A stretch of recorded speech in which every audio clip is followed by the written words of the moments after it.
Today's video is brought to you by SimpliSafe. In 2016, four friends rented a small rustic cabin near a forest in a little village in Russia.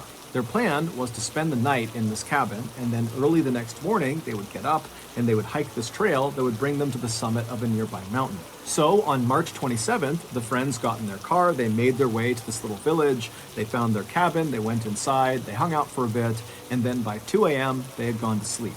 Little did they know, outside of their cabin in the forest, lurking in the darkness, something was watching their cabin's front door, waiting for one of them to come outside. But before we get into today's story, if you're a fan of the strange, dark, and mysterious delivered in story format, then you've come to the right place because that's all we do, and we upload once a week. So, if that's of interest to you, the next time the like button hands you their phone and tells you to please take this once-in-a-lifetime photo of them, agree to do it, but leave your finger over their lens. Also, please subscribe to our channel and turn on all notifications so you don't miss any of our weekly uploads. Okay, let's get into today's story.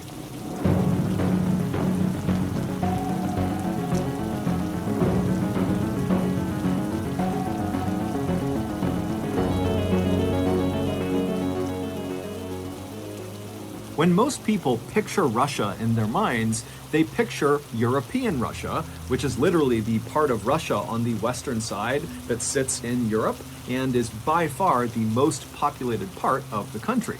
But European Russia only accounts for 23% of the total territory that is Russia.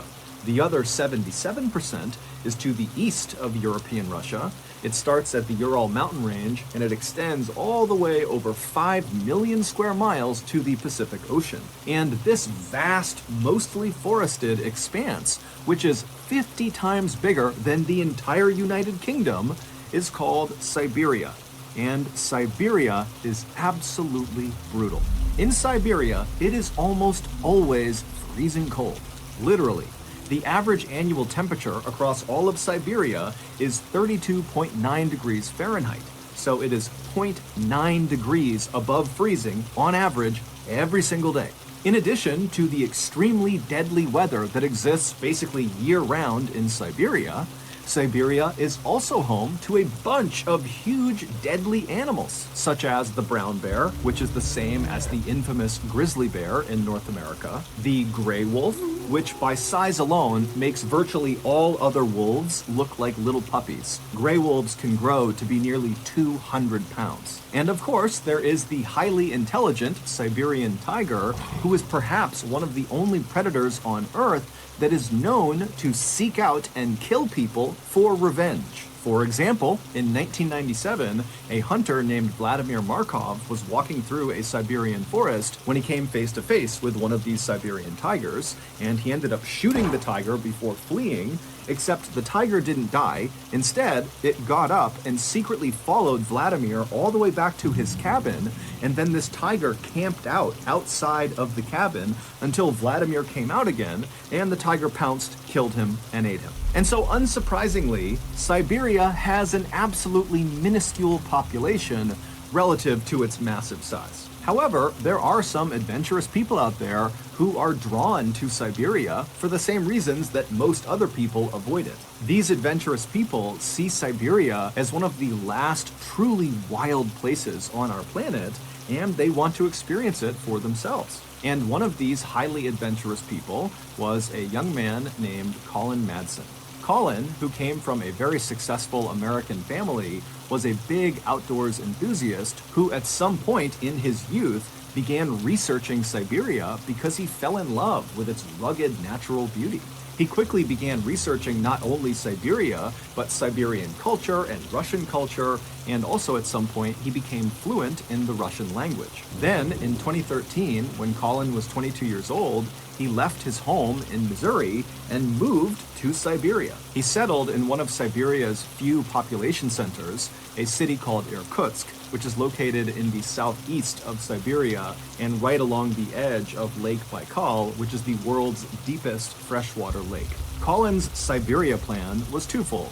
He would go to school while he was there, and he would go out and explore.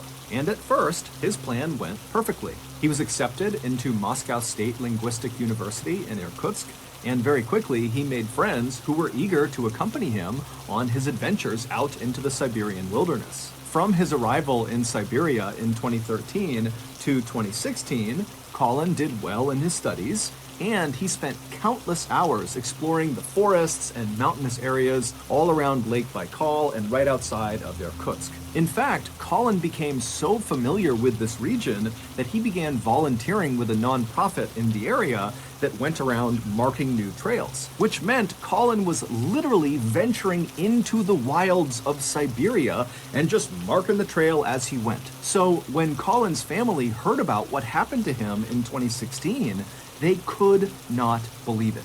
In March of 2016, Colin and 3 of his good hiking friends, one was American and 2 were Russian, decided they wanted to go on a hike together. They settled on hiking to the summit of Love Peak, which was a mountain located a few hours away from Irkutsk in a small village called Arshan. This hike was nothing compared to the gnarly Siberian wilderness hikes all 4 of these guys had been on before. The trail that led up to Love Peak, it was fairly steep, but it was incredibly well marked, and all 4 of these guys had hiked it several times before. However, because Colin and his friends were so experienced at hiking in Siberia, they knew that even the easiest hikes needed to be respected because Siberia was still Siberia. There were dangers that lurked everywhere. And so the men called ahead to the village of Arshan and they rented one of these small rustic cabins that's in the village that sits right at the base of Love Peak, and it's kind of tucked away in this forest. And so this cabin would serve as their sort of base camp and would allow them to arrive in Arshan, get their gear together, and then when they were ready, they could begin this hike to the summit. And so a few days later, on March 27th, Colin and his 3 friends loaded up their car and they drove west to Arshan. And when they got there, they stopped at a local store and got some supplies and then made their way to their cabin. Their cabin was just a single room with a few beds inside of it. It was enough to protect them from the elements, but really nothing more. As for a toilet, the cabin didn't have one, but there was an outhouse outside that they could use. So after the friends moved into the cabin and claimed their beds and put their things down, they all sat down and began prepping their gear and eating some food and chatting. And then finally, at 2 a.m., they decided they needed to go to sleep because their plan was to get on the path up to Love Peak by 7 a.m., which meant they needed to get up at 5 a.m. to make their final preparations. So at 2 a.m., the lights in the cabin turned off and the friends all fell asleep.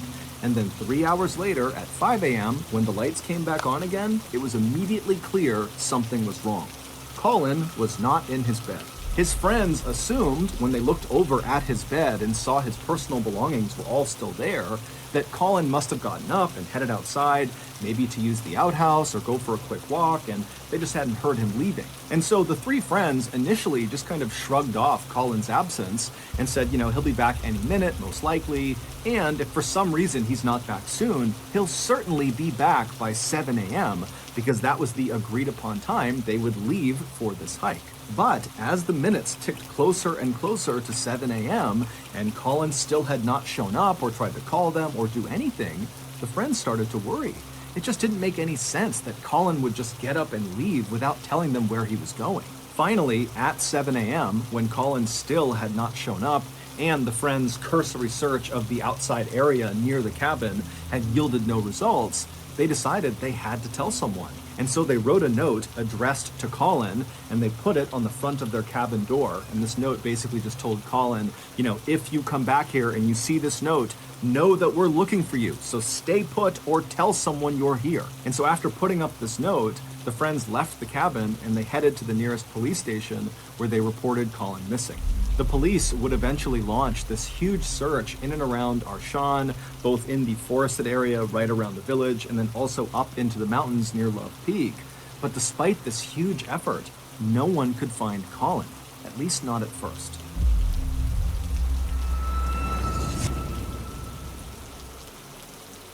A couple of months ago, I was laying in bed when I heard this strange tapping sound coming from my downstairs. Now, as I'm laying there, I'm trying to run through the different scenarios of what this sound could be when this tapping sound gets louder and louder, and then all of a sudden, I hear the sound of glass breaking in my first floor. And so I immediately leap out of bed, I run down the hall, I go downstairs, and I'm looking across my living room, and there, coming through my now broken window, was everyone's worst nightmare.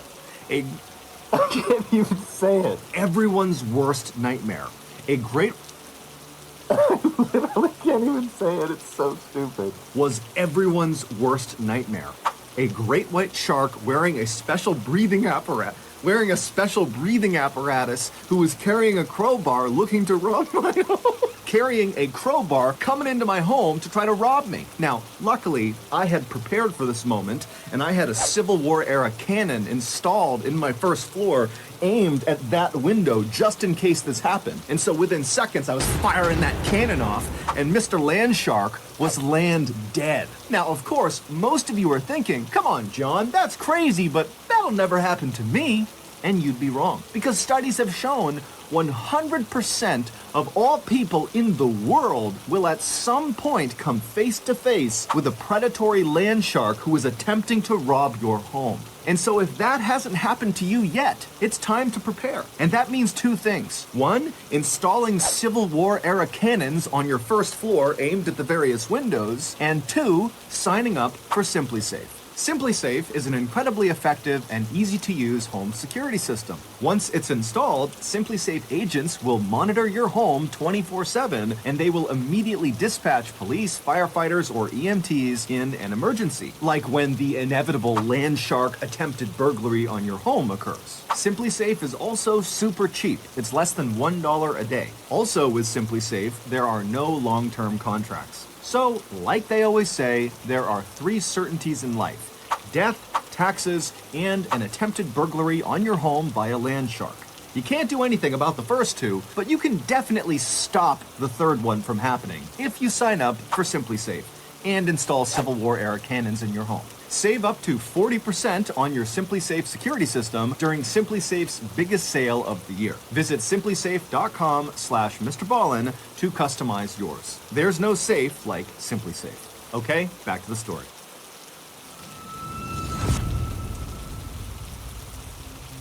On Monday, April 4th, so 8 days into Colin's disappearance, a group of searchers were looking in the forest about 1 mile away from the cabin where Colin and his friends had been staying. And they look up ahead and they see there is this clearing and there's something in the middle of it. And so the searchers begin moving their way towards this clearing, ducking under branches and stepping over brush. And when they get close enough, they can see Colin is in the clearing.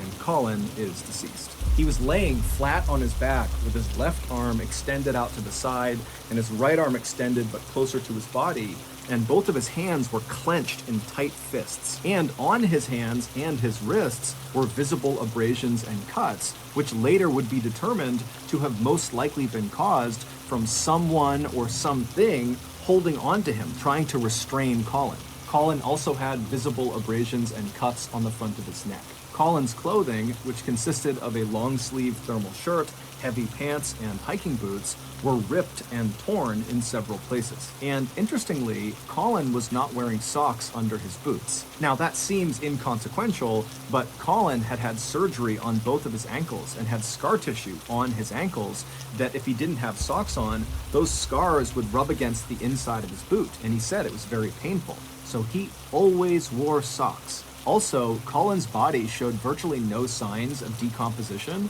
and all of his wounds and abrasions looked, quote, fresh, according to medical personnel. In short, Colin looked like he had recently been in some sort of physical altercation, and whoever or whatever he was grappling with had eventually overpowered him and killed him, although it was not clear how he actually died. Russian authorities were very quick to suspect Colin's 3 friends who had been with him, but they were brought into the station and they denied having anything to do with Colin's death, and they all passed their lie detector tests. After that, Russian authorities quickly closed this case by concluding that, well, if his friends didn't do it, then that means Colin must have been high on drugs or drinking alcohol or both, and he just wandered out of his cabin and he got lost in the woods and he died of hypothermia. He froze to death.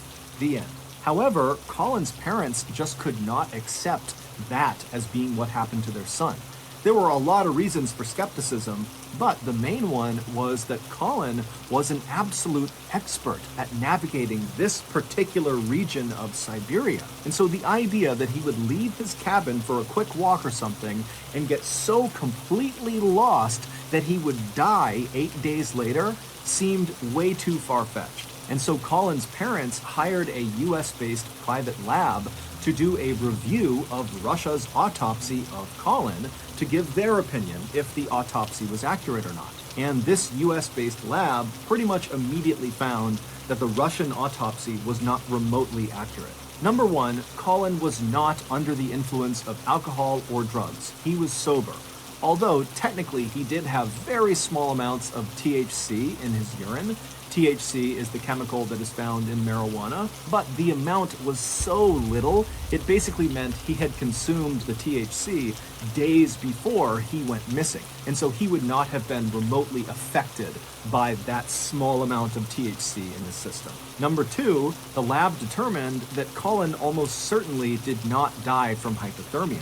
Instead, all signs pointed to Colin dying from being suffocated, meaning he was murdered. Someone crushed his airway or in some way restricted him from breathing, and that's what killed him. And three, based on the lack of decomposition, the freshness of the injuries on Colin's body, and the lack of animal predation on his body when they found him, indicated that Colin did not just wander out of his cabin and immediately die somewhere in the forest.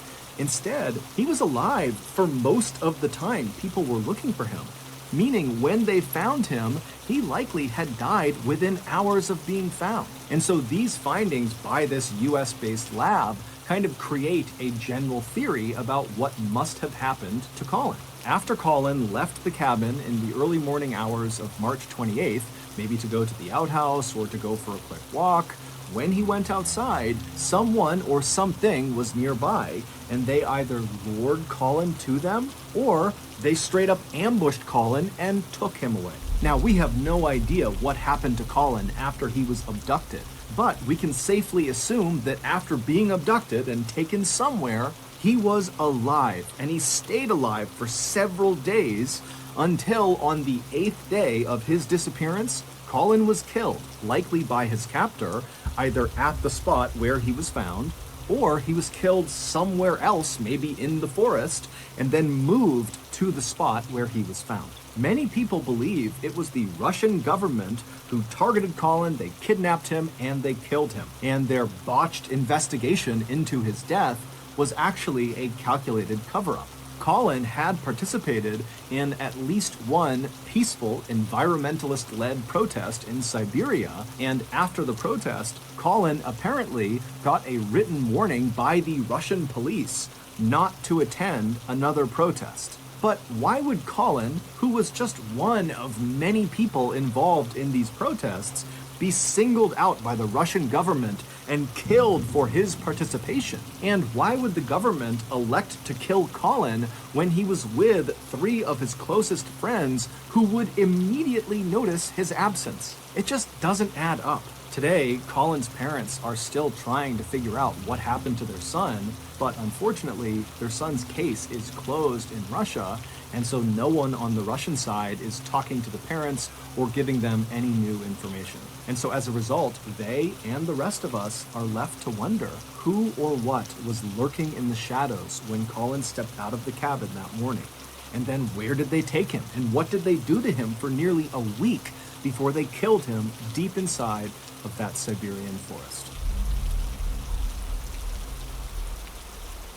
So that's going to do it. If you got something out of today's episode and you haven't done this already, the next time the like button hands you their phone and asks you to take a once-in-a-lifetime photo of them, agree to do it, but leave your finger over their lens. Also, please subscribe to our channel and turn on all notifications so you don't miss any of our weekly uploads. We have a podcast called the Mr. Ballin Podcast that puts out brand new podcast exclusive stories on Monday mornings, and on Thursday mornings, we put out the remastered audio of our best YouTube videos. Right now, that podcast is available on all platforms. But on November 1st of this year, 2022, that podcast is being moved exclusively to Amazon Music. We have a registered 501c3 charitable organization called the Mr. Ballin Foundation that makes it as easy as possible for you to join me, my family, and my team in supporting those whose lives have been most impacted by violent and heinous crimes. Monthly donors to the Mr. Ballin Foundation Honor Them Society will receive free gifts and exclusive invites to special live events. But the real reward is helping to rewrite the ending to the story for victims of violent crime. Go to mrballin.foundation and click on Get Involved to join the Honor Them Society today. We have 2 additional YouTube channels. One is called Mr. Ballin Shorts. The other is called Mr. Ballin en Espanol. We also post near daily content on TikTok, Facebook, and Snapchat. All of those pages are just called Mr. Ballin. If you want to get in touch with me, please follow me on any major social media platform and then send me a direct message. My username on all of them is @Mr. Ballin, and I really do read the majority of my DMs. We also have some really cool merchandise, so head on over to shopmrballin.com. And if you have a story suggestion, please submit it on our subreddit, just called Mr. Ballin. It's linked in the description below. So whether I see you on Twitter, Instagram, TikTok, Reddit, YouTube, Facebook, other YouTube channels, the podcast, wherever, just know that I really appreciate your support. And until next time, that's going to do it. See you.